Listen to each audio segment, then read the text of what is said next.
السلام علیکم۔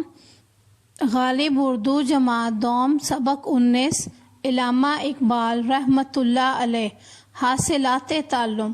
اس سبق کو پڑھنے کے بعد طلبہ اس قابل ہو جائیں گے کہ فعل امر و نہی کے جملے سن کر عمل کر سکیں، فعل امر و نہی کے جملے ادا کر سکیں، نظم کو پڑھ کر سوالات کے جوابات زبانی دے سکیں، الف بائی ترتیب سے الفاظ درج کر سکیں، منفی جملے بنانا سیکھ سکیں، 11 سے 20 تک درست عددی ترتیب لکھ سکیں، اپنے گھر، سکول اور ماحول کے بارے میں کم از کم 4 سے 5 جملے بول سکیں۔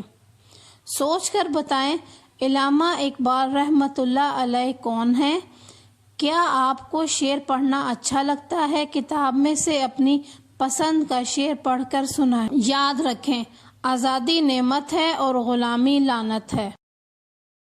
تلفظ سیکھیں۔ تربیت، رہنماؤں، تعبیر، محبت۔ علامہ محمد اقبال رحمۃ اللہ علیہ ہمارے قومی شاعر ہیں۔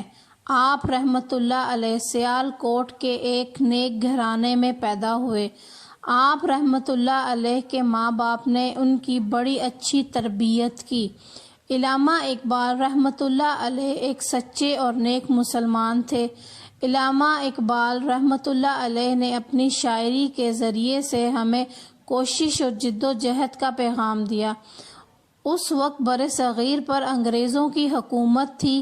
غلامی سے نجات کے لیے علامہ اقبال رحمۃ اللہ علیہ جیسے رہنماؤں کی ضرورت تھی۔ علامہ اقبال رحمۃ اللہ علیہ کی شاعری میں نوجوانوں کو شاہین کہا گیا ہے۔ وہ چاہتے تھے کہ ہمارا نوجوان شاہین عقاب اپنے دشمن کا مقابلہ کرے۔ ان کا ایک شعر ہے: جھپٹنا پلٹنا پلٹ کر جھپٹنا، لہو گرم کرنے کا ہے ایک بہانہ۔ علامہ اقبال رحمۃ اللہ علیہ ہمیں بھی شاہین کی طرح زندگی گزارنے کا درس دیتے ہیں۔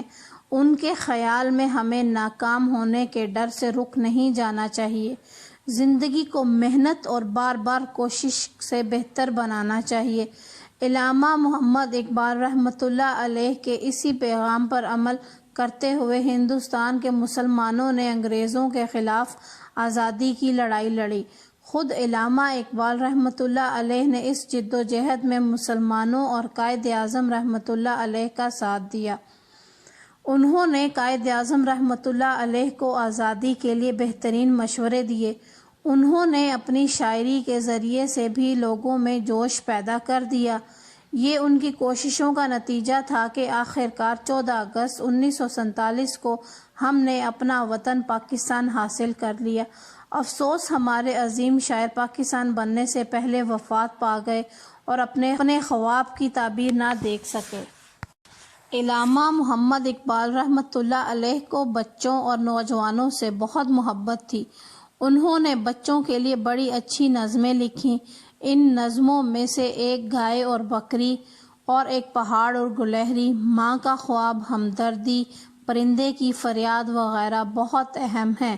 علامہ محمد اقبال نے بچوں کے لیے ایک خوبصورت دعا لکھی جس کا شعر تقریباً ہر بچے کو یاد ہے۔